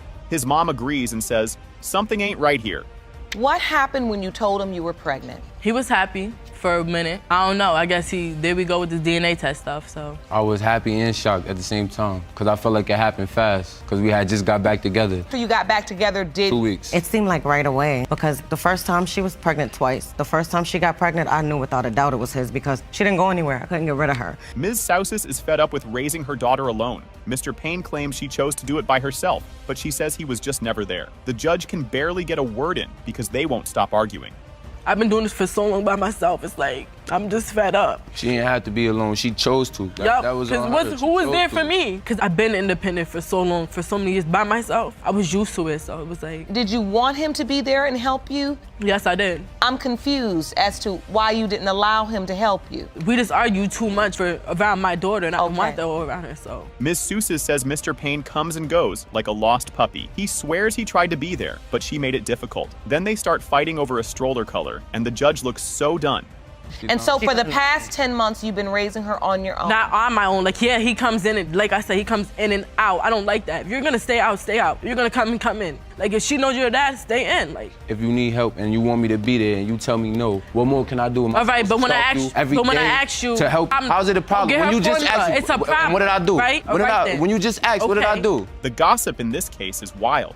Mr. Payne says random people told his mom that Ms. Sousis was moving around too much. She claps back, saying people love to talk, but it's all lies. There was another situation, I think I told you too, Lacey. A lady, her daughter goes to school pretty much with Lacey, and she was saying, oh, she talks to this guy and this girl and this guy. Like, just everybody. No one has Everybody gonna say anything they want. want. Right, but no one has anything good to say. You know what I'm saying? Yeah. I know how that goes, but you understand that's my doubt. It's always something bad in me. I'm a hoe. I'm this. I'm that, but does anybody really know me? But when I confront people, nobody got nothing to say. Ms. Sousis is mad that Mr. Payne didn't sign the birth certificate. He says he had doubts, and his mom told him to wait. She thinks that was just an excuse to avoid responsibility. You say that he's not on Aleliana's birth certificate. Yes, that's another reason why I didn't let him take her as much. Don't sign it if you have any doubts. Get the DNA test first. It's sad that it took 10 months. It's sad, yes. For it to happen, but at least it can happen today. And if it is my child, I'm gonna step up all the way. Good. All the way. 100%. You don't gotta say good, because I know what I'm gonna do. The tension in the room is crazy. Judge Lake reads the results, and boom. It has been determined by Mr. Payne. You are the father. Thank you. I'm happy. Now I'm happy. This courtroom started wild. Mr. Black walked in straight up saying, that ain't my kid. He wants the baby's last name changed if the DNA test proves he's not the father. Ms. Rockmore says he's the dad 100% and is disgusted by his denial. you say you're here today to finally prove that you are not the biological father of 4-month-old Javion Black. You say when the results reveal you are not the father, you no longer want the child to have your last name. You say you are 100% sure Mr. Black is your son's biological father, and you are completely disgusted by his rejection of your innocent child. These two met, talked for a few hours, and next thing you know, no protection, no hesitation. Mr. Black says she was cute, they exchanged numbers, and boom, same night hookup. Now they're in court, trying to figure out if that one night made a whole human. I met her walking around my apartment complex. She was with some mutual friends, and I thought she was very attractive, and I talked to her. We exchanged numbers. We got to know each other a little better on that evening, and then we had sexual contact later on that night. Same night you saw her walking Yes, around ma'am. the parking lot? Yes, ma'am. So was this sex protected? No, ma'am, it wasn't. Mr. Black swears the baby isn't his because he saw her ex take her to the store. Judge Lake looks at him like, "Sir, what?" Turns out, buying groceries does not equal making babies.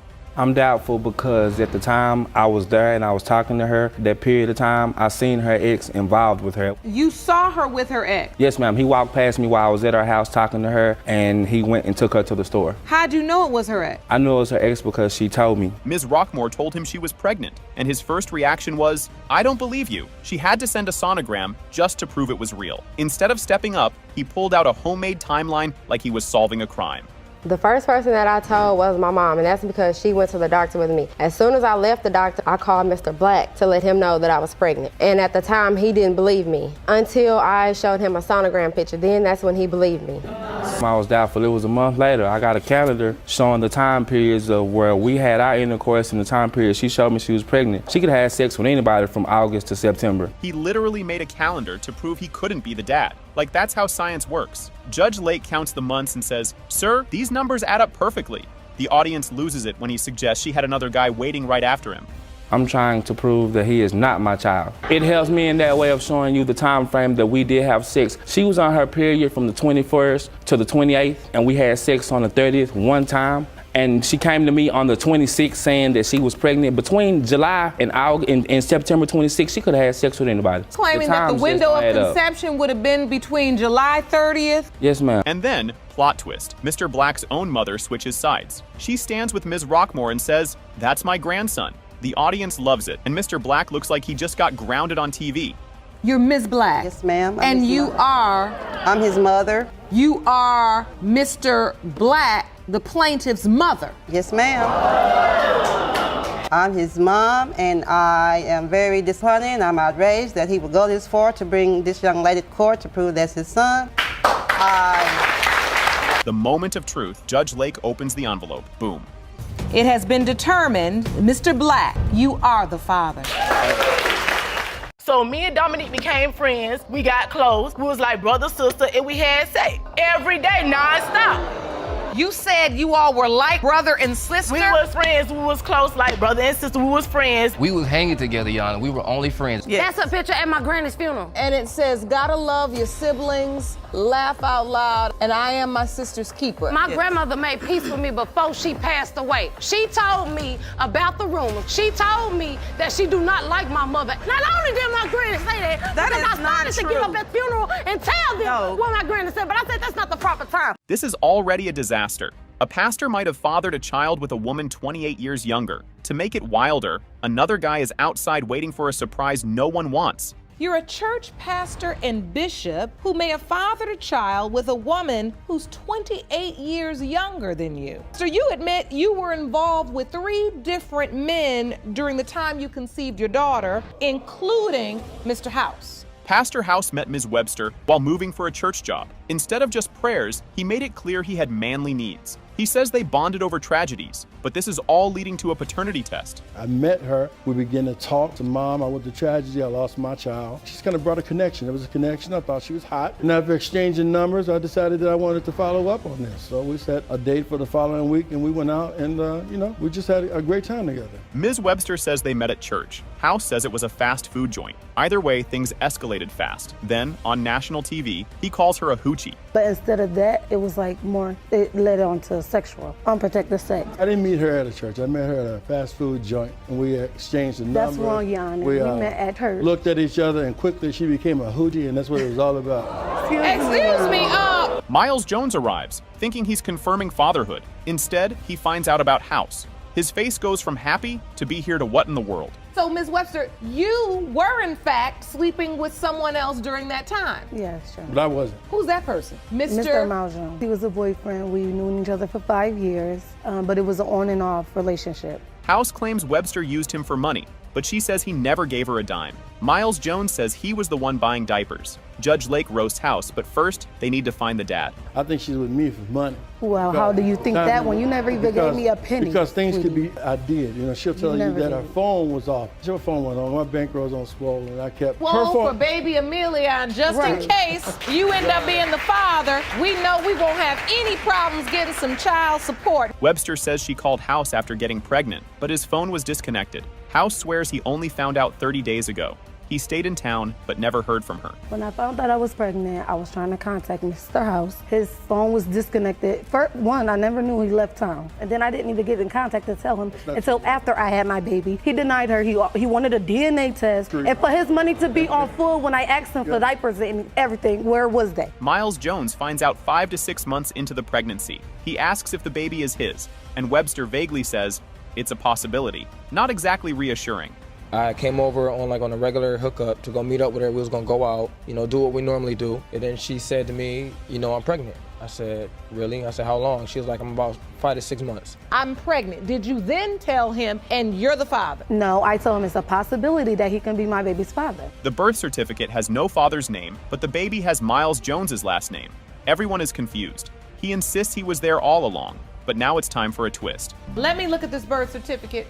Oh. I haven't even seen the birth certificate, but I did sign some papers at Amelian's birth. Yes, and I told you that your name wasn't going on there because it was a possibility that you was not my baby father. But I've been there since day one. Nothing. Exactly. Nothing listed under the name of father. You made her last name Miles Jones. That's my last name. Yes. House says he's holding back emotions after losing a child. Miles Jones hopes the baby is his, but he's not seeing the resemblance. The truth is coming. Because I went through a tragedy and I lost a 6-year-old daughter. She was killed as well.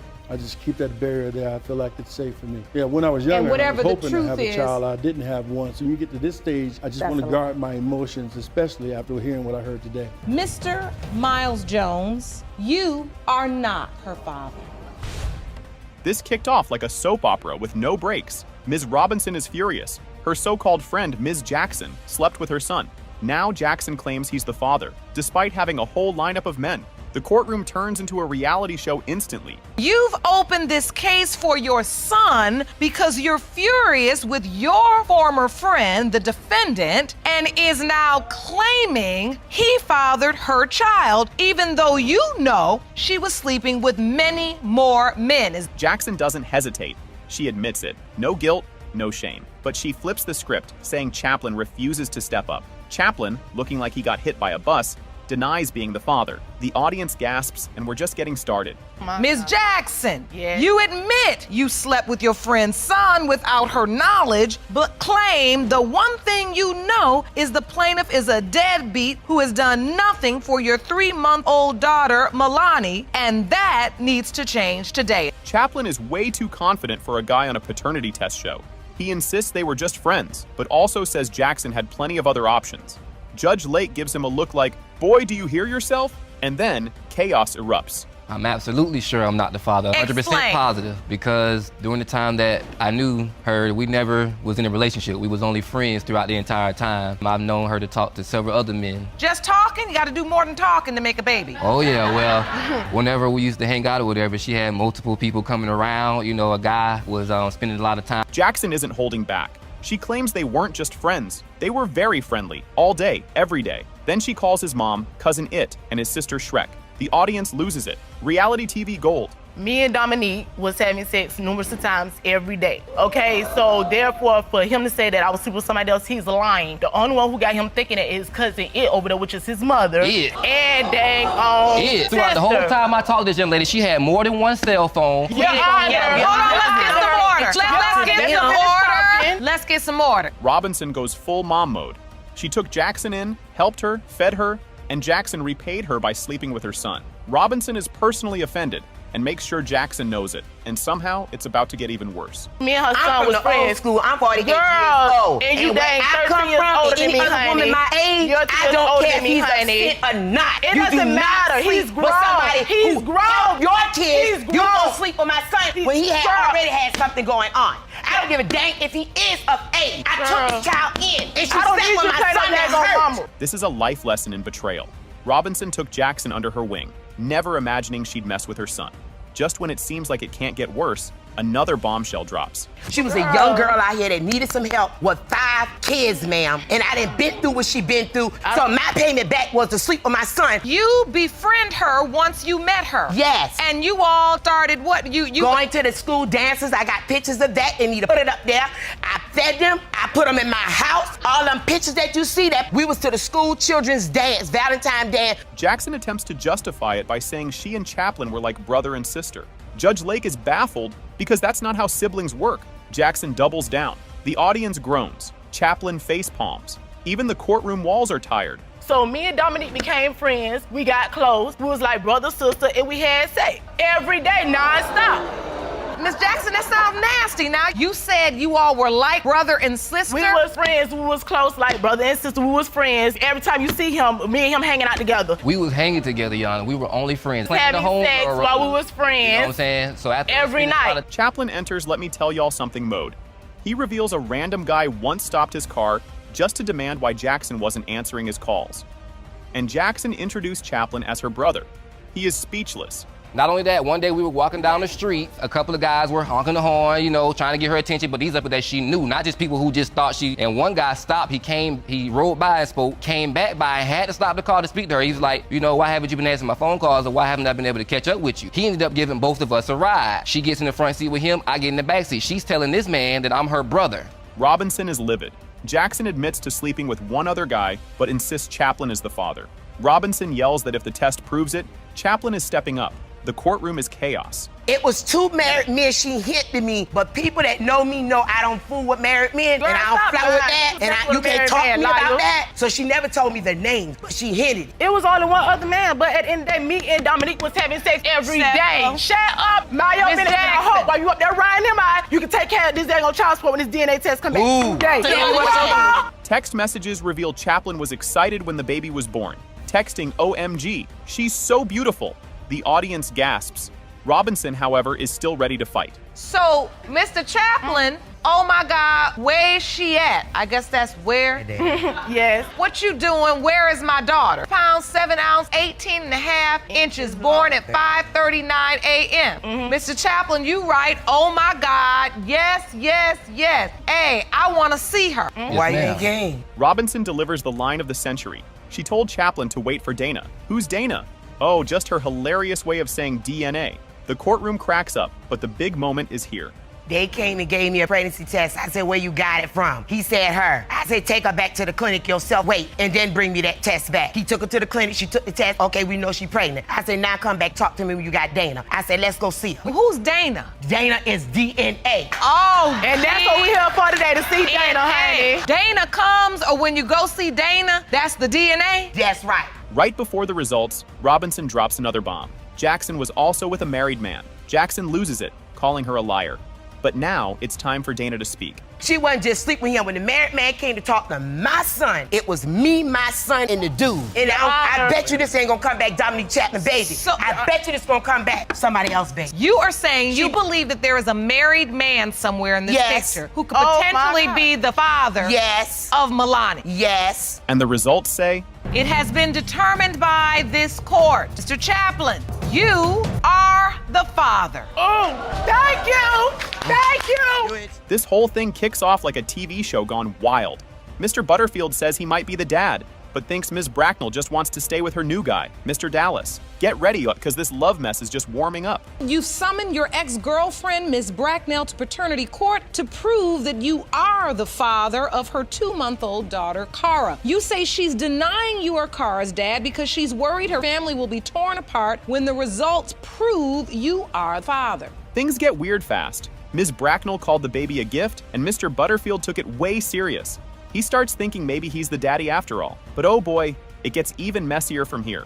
She had told me when we were breaking up, she said, "Thank you for the gift." And I said, "What gift was that?" And it wasn't till later that you found out she was pregnant. That is correct. And then when you found that out, you thought to yourself, was that the gift? The baby? That's what you thought? Yes, Your Honor. When she said thank you for the gift, you said, oh, that's what she was talking about. Yes, Your Honor. She switched boyfriends faster than a remote clicks channels. Ms. Bracknell says she wasn't pregnant when she moved in with Mr. Dallas. Hang on, because the calendar drama is about to explode.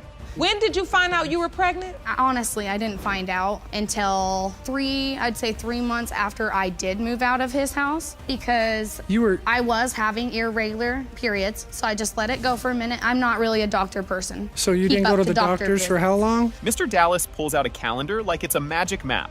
He says the baby can't be Butterfield's because of dates.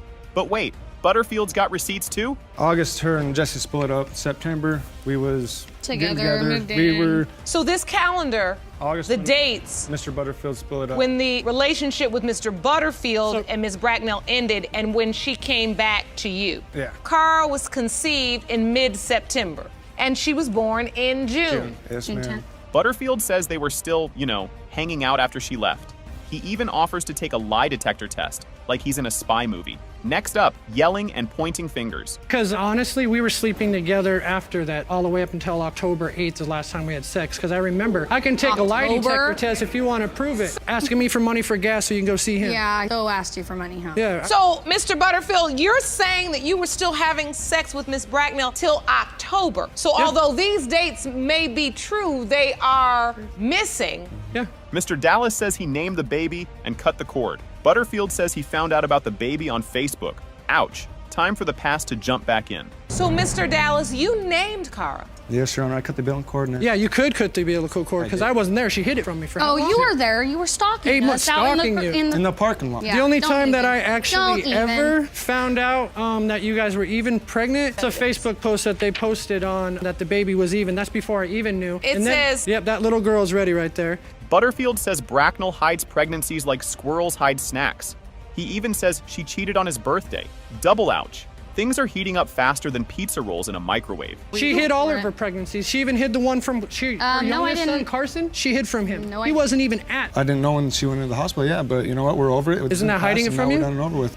Hides pregnancies. Oh yeah, she'll even run to her exes. It's like pattern. She'll run to him. She'll run to From another guy people that she cheated on me on my birthday. I did not cheat on you. Butterfield tried to reach out, but Bracknell says his messages were scary.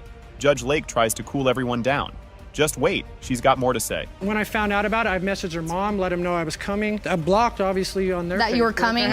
Let's explain that text message. You guys even got 5 seconds after I posted that, he texted my mom saying, "I'm coming to get that girl." Just all threats. Well, if I want to is be in pretty my much daughter's what life, happened. why wouldn't I be? Okay, and there's nothing wrong with that if she is your daughter, but we'll see. Yes, we were. We'll see right today, We won't will. we? That's why we're here. Butterfield says the baby has his nose, lips, and hair, like a mini-me.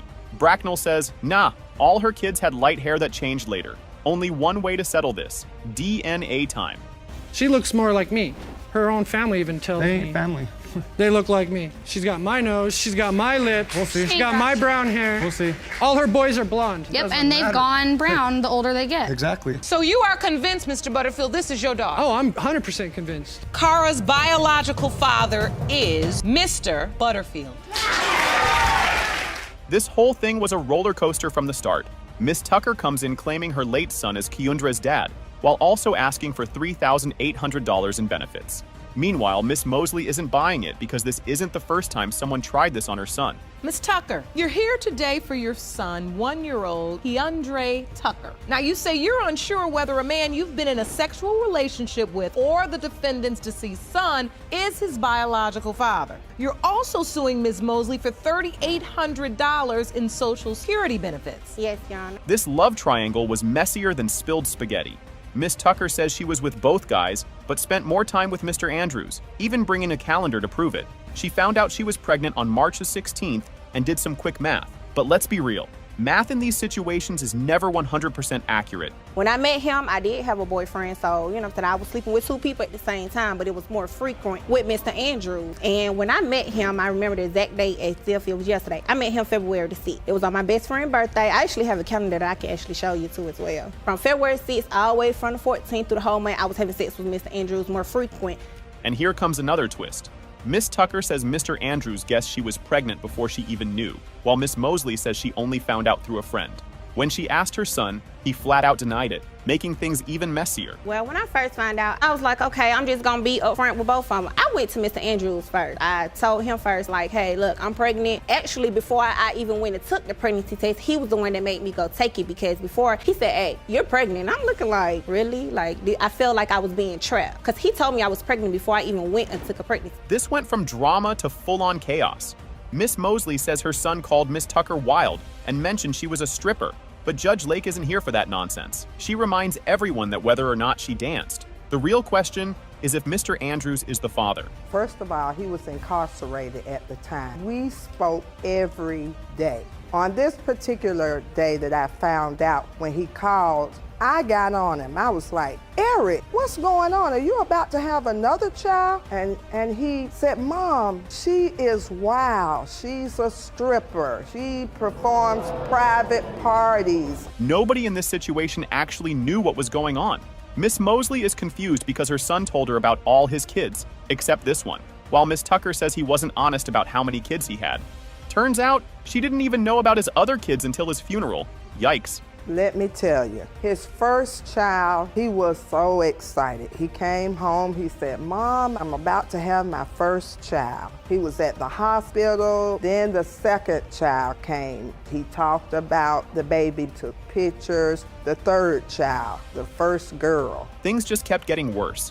Miss Tucker says Mr. Andrews didn't support her or the baby, and only visited after 3 weeks because she didn't send him money in jail. Judge Lake is basically like, we have bigger problems to deal with here. After I had my baby, that's when I got in contact with Miss Mosley. We on the phone. She like, oh, nice to meet you. Kendra, she said, well, Mr. Andrews just got out of jail or whatever. And I was like, okay, so let me try to contact him so he can come spend time with Keandre. Never happened. It took him 3 weeks to come see my baby. This is a newborn baby now. He was angry and frustrated with me because when he was incarcerated, I wasn't sending him no money. Now we bring in Instagram receipts. Miss Mosley swears Miss Tucker is only in this for the money, and even shows social media posts comparing the baby to Eric. But the real shocker? This isn't even the first time someone tried to say her son was their baby daddy. Miss Tucker is bringing you to court. For the money. She wants a check. I was still mourning. I'm looking on Instagram, finding pictures like these of my son and her son together, and I'm not even sure if he is his son. Money talk just made everything worse. Miss Tucker brings out a budget, saying she's been paying for everything alone, but Miss Mosley refuses to help without proof. Judge Lake agrees that DNA is the only way to settle this, and the suspense is real. So you have a breakdown of monthly expenses, baby formula, clothes, childcare, totaling $400 per month. And that's just half, and I think that's only fair. And so the basis of your suit is that you would like half of that amount to be covered by Ms. Mosley. Yes. So that would be $200 a month for 19 months. Yes. And so $3,800. Yes. You could feel the tension in the room. It has been determined that Mr. Andrews is the biological father. This thing got messy real fast. Ms. Heiser calls her ex-husband a textbook deadbeat who ditched her and their kid. Mr. Onbe fires back, saying she was juggling more guys than a talent show. You say your ex-husband, Mr. Onbe, is a textbook deadbeat who abandoned you and your daughter almost 20 years ago. You claim Mr. Onbe has spent that time inventing outlandish excuses for denying his only daughter, but you say it all comes down to child support. Things went from bad to soap opera real quick. Ms. Heiser says he was excited about the baby, but then some random guy popped up claiming to be the dad. Suddenly, Mr. Onbe was playing detective instead of father. He's never been there for Gabrielle since birth, emotionally, physically, financially. In the beginning, when I first met him, he seemed like a stand-up guy, a family man. The first year, we decided to get married. I had found out I was pregnant and told him. He was happy at first, told his friends and family. Within a few months, it started to deteriorate. This dude treated fatherhood like a part-time job he didn't apply for. He showed up drunk, covered in grease, and dipped 2 hours later. 2 weeks later, he was back. Not for the baby, but for a place to crash. He wasn't there with me through most of the pregnancy. The day that I had went into labor, he showed up halfway through the birth, drunk and full of grease. He stayed for 2 hours and left, and I didn't see him again for 2 more weeks till he showed up on my doorstep needing a place to stay and wanted to play daddy. So, Mr. Omby, did you go back home after you came and saw Gabby in the hospital? No, ma'am. Gabby's 5th birthday was a disaster. Dad showed up for 10 minutes, promised her a toy, and then pulled a disappearing act. She's still waiting for that toy. He was never really been in my life. My 5-year-old birthday party, he showed up to it for about 10 minutes. He left, told me he was going for a toy, didn't show back up with this toy, and didn't see him for years later. And never came back? Never came back, never for messaged years? me, never talked to me for years. I didn't see him for years. Just when you think this can't get crazier, it does. Mr. Onbe says he caught his wife cheating and left without a word, just grabbed his beer and bounced. Sounds like a bad country song. So I immediately shot out the back door, cut across the neighbors, and came over to the house, to the front door. So I opened the door. The bedroom is maybe 40 feet from the front door. I heard them loud and clear. There was no doubt in my mind what they were doing. They were having sex. It was very loud. You could hear it clearly as day. I grabbed a 6-pack of beer out of the fridge, which was mine. I hit the front door and I never looked back. Because what's a messy court case without Facebook drama? Mr. Onbe finds a post where Gabby calls another man dad. Turns out, a family member had been telling her lies for years. Because I don't know for surely that she's not mine. I have snapshots off Facebook. Gabrielle was telling this other man that he was the father and that she knew he was her daddy. So, Mr. Omby, you're saying you saw this on Facebook? Yes, ma'am. And this is a post from Gabby that says, "My daddy." Yes, ma'am. After years of running, the truth hits hard. It has been determined by this court. Mr. Onby, you are the father. This case is totally wild. A man drowning in child support debt for a kid who may not even be his. Mr. Wooten and his daughter, Miss Smith, are here to prove that Miss Backus is not his child. Meanwhile, Miss Backus is demanding an apology. And trust me, this is about to get messy. You and your father, Mr. Wooten, are suing to prove Miss Backus is not his biological daughter. You say your dad owes more than $92,000 in back child support for a child who isn't his and is on the verge of losing everything because his income is being garnished by 50% each month to pay off that debt. Imagine losing half your paycheck every month for over 30 years for a kid that might not even be yours. Miss Smith explains that her dad is struggling financially because of a $92,000 debt. And just when you think that's bad, Miss Backus is about to fire back with some heat. Primarily through the actions of her mother being very deceitful with my father from the very beginning of their relationship. They initially did not start that they began to garnish half of his wages until the point that they started garnishing his wages. It was going into arrears, drawing interest, and now is over $92,606.06. Miss Backus remembers being a little girl crying while doctors took her blood for a DNA test. She says she always loved her father, even though he never showed up for her. The audience is clapping, and she's about to make sure everyone hears her side. She made me go to the doctors. First of all, I remember being young and scared, and I started crying for my dad. He made me sit in his chair, and there were about 5 or 6 doctors that held me down and blew dry for me. And all I remember is I kept screaming for my father. And I ain't never stopped loving my father, even if they don't claim me. But they gonna learn today. Mr. Wooten swears he dated Miss Backus's mom for only 4 months, but Miss Backus says her mom told her it was 7 years. Someone's math is way off, and the judge is trying to figure out the truth.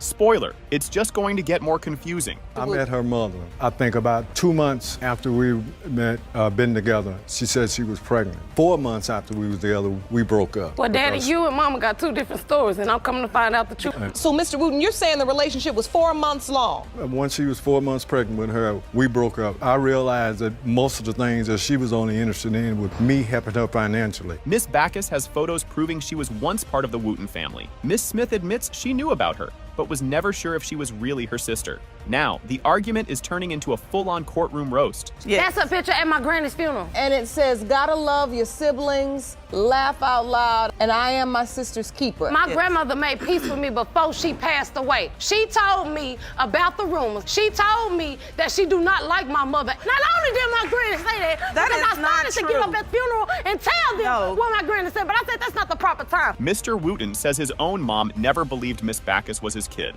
But before she passed, he told her she was just to keep the peace. Miss Backus is shook, and the courtroom is dead silent. My mother was dying, and I would not deny her. In other words, my mother for years kept saying, you know she's not your daughter. And up to that point, when I told my mother, I said, yes, she is, you know. That's when my mother decided to apologize to her. That she is your daughter. I stopped trying to stop the drama. Here, you have to understand They only doing this because it's all about the money. Miss Smith says the real issue is the $92,000 debt ruining her father's life. She says she was the one caring for him, while Miss Backus says she was kept away to avoid rumors. Things are getting personal, and it's all leading up to the big reveal. Is for the financial ruin over the back child support over $90,000. I want that to stop. If she is not his child, because he was about to lose his home, I was the one there taking him back and forth to his doctor's appointments. I was the one that was there at the hospital with him. But you're not the only daughter. I was the one that set up his medication. Let her finish. The moment of truth is here, and the whole courtroom holds its breath. Mr. Wooten Jr., you are not her father.